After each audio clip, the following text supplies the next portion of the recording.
Class 11 बर्बाद हो गया, लेकिन क्लास 12 में कुछ भी करके स्टेट टॉप करना है। क्लास 11 में पूरे साल घर वालों के ताने सुने, लेकिन क्लास 12 में उन सबको जवाब देना है। अगर आपके अंदर भी ऐसी थॉट है तो आप बिल्कुल सही वीडियो पे आ चुके हो। आज मैं बात करूंगा एक टॉपर कैसे बनता है। ध्यान से आपको एक एक पॉइंट को सुनना है। आइए स्टार्ट करते हैं। सबसे पहली बात ध्यान से सुन लेना, आपको बहुत जल्दी शुरू करना पड़ेगा। बिल्कुल आप सही सुन रहे हो, आपको मई से ये चीजों की शुरुआत करनी पड़ेगी। आपको यहां पर क्लास 11 के बेसिक्स जो भी कॉन्सेप्ट है उनको क्लियर करने पड़ेंगे।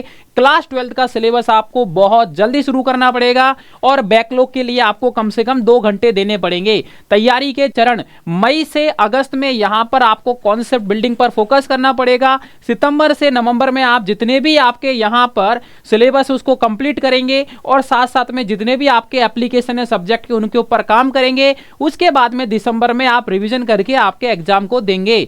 मूल्यांकन मॉडल की बात करूं मैं तो 40% इंटरनल नंबर और 60% यहां पर कट यहां पर कट। मूल्यांकन की मैं बात करूं तो 40% इंटरनल नंबर होता है आपका और 60% आपके पेपर से पूछा जाता है। प्रश्नों का प्रकार 20% एमसीक्यू यहां पर आने वाले हैं आपके एग्जाम में, 30% डिस्क्रिप्टिव और यहां पर 50% जो है वो आपके सब्जेक्टिव यहां पर क्वेश्चन आपसे पूछे जाने वाले हैं। 11th क्लास के कुछ इंपॉर्टेंट टॉपिक है। फिजिक्स में वेक्टर और लॉज ऑफ मोशन, मैथमेटिक्स में ट्रिग्नोमेट्री और लिमिट, और केमिस्ट्री में जीओसी और मोल कॉन्सेप्ट, और बायोलॉजी में सेल और यहां पर बायोमोलिक्यूल के कॉन्सेप्ट आपको आने चाहिए ताकि क्लास 12 में आपको कोई समस्या नहीं आए।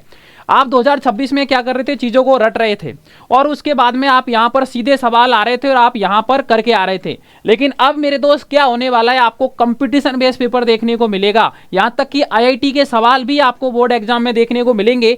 और यहां पर सबसे बड़ी चीज यह है कि जो भी आप रियल वर्ल्ड के एग्जाम्पल दोगे, कुछ ऐसे एग्जाम्पल आपको देने होंगे जो रियल में आपको यहां पर इमेजिन उसको कर सकते हो, उस तरीके से आपको समझाना पड़ेगा। और जैसा कि आपको पता है 2 बार एग्जाम होने की चल रही है, ठीक है ना, लगभग वो फाइनली है कि दिसंबर में और दूसरा आपका अप्रैल मई में आपको एग्जाम देखने को मिलेगा। तो इसका भी बेनिफिट कहीं ना कहीं आपको मिलने वाला है। एनसीईआरटी लाइन बाय लाइन आपको बिल्कुल पढ़नी है, क्योंकि बोर्ड का जो काम है वो एनसीईआरटी से ही होने वाला है मेरे दोस्त। एक एक कॉन्सेप्ट क्लियर होना चाहिए और एनसीईआरटी आपको लाइन टू लाइन आनी चाहिए। जितने भी एप्लीकेशन हैं, जितने भी यहां पर आपके टेक्स्ट फॉर्मेट में एनसीईआरटी के क्वेश्चंस हैं, सारे के सारे एक एक करके आपको प्रैक्टिस करने हैं। कोई भी चीज आपको बिल्कुल नहीं छोड़नी है। जितने भी डायग्राम हैं, हर एक चीज आपको एनसीईआरटी की लाइन टू लाइन आनी चाहिए। फिजिक्स की अगर मैं बात करूं तो इलेक्ट्रोस्टैटिक्स, मैग्नेटिज्म, ऑप्टिक्स, इन तीनों पर आपको बहुत ज्यादा फोकस करना पड़ेगा। उसके बाद में आपको डेरिवेशन अच्छे से यहां पर आप कर लीजिएगा एक एक करके। प्रतिदिन आपको यहां पर न्यूमेरिकल जो है फिजिक्स के उनके ऊपर अभ्यास करना पड़ेगा और कॉन्सेप्ट और फॉर्मूला को गहराई से समझना पड़ेगा। ऐसा नहीं कि आप सीधे याद कर लोगे कि यहां पर आप देख रहे हो कूलाम लॉ F बराबर Q1 Q2 upon R square. तो आपको पता होना चाहिए K क्या है, Q1 क्या है, Q2 क्या है, R क्या है। एक एक चीज जब तक आप नहीं समझोगे तब तक मजा नहीं आएगा। केमिस्ट्री के अंदर मैं बात करूं तो फिजिकल के अंदर न्यूमेरिकल पर फोकस करना पड़ेगा। ऑर्गेनिक में आपको मैकेनिज्म को गहराई से समझना पड़ेगा। न्यूक्लियोफाइल क्या है, इलेक्ट्रोफाइल क्या है, कौन कैसे अटैक करता है, ये सारी चीजें आनी चाहिए। इनऑर्गेनिक में आपको ट्रेंड्स और एनसीईआरटी की हर लाइन को ध्यान से समझनी पड़ेगी। मैथमेटिक्स के अंदर मैं बात करूं तो कैलकुलस जो कि सबसे बड़ा पोर्शन है 35 नंबर का, इसके ऊपर ज्यादा फोकस करेंगे। डेली प्रैक्टिस आपको करनी है, स्पीड और एक्यूरेसी का ध्यान रखना है और प्रीवियस ईयर क्वेश्चन के ऊपर आपको यहां पर बहुत ज्यादा फोकस करना पड़ेगा।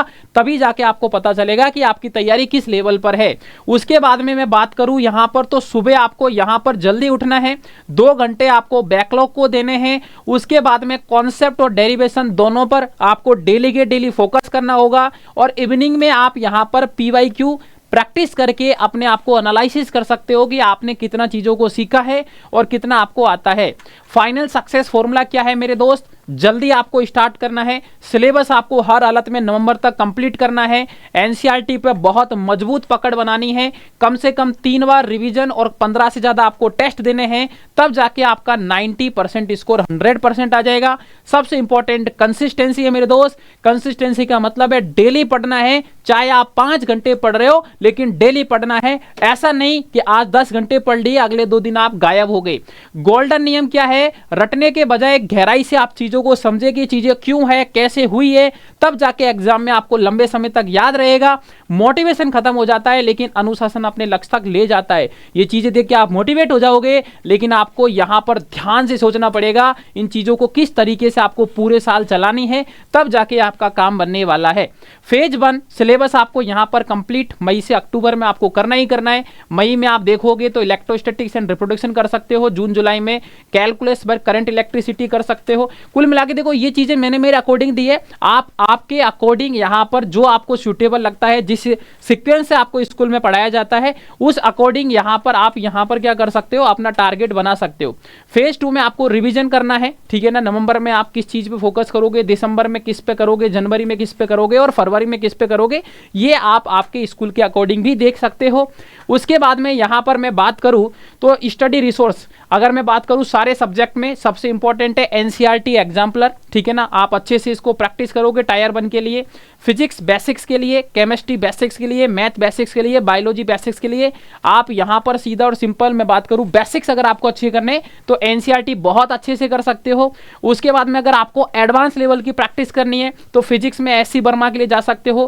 केमिस्ट्री में भी आप यहां पर कई सारी बुक है, नरेंद्र अवस्थी है, उसके बाद बीके जायसवाल है, एमएस चौहान है, उनके ऊपर जा सकते हो। मैथ में आरडी शर्मा के ऊपर जा सकते हो। और ऐसे सिंपल यहां पर बायोलॉजी में तो आपको पता है यार एनसीईआरटी से ज्यादा कोई नहीं है, एनसीईआरटी आप अच्छे से करोगे काम चल जाएगा। NCERT line to line biology पे फोकस करना ही पड़ेगा, जैसा कि मैंने आपको बताया। अगर आप फुल नंबर लेना चाहते हो, साथ साथ में कंपटीशन एग्जाम भी क्रैक करना चाहते हो, तो लाइन टू लाइन आपको एनसीईआरटी पर पकड़ बनानी पड़ेगी।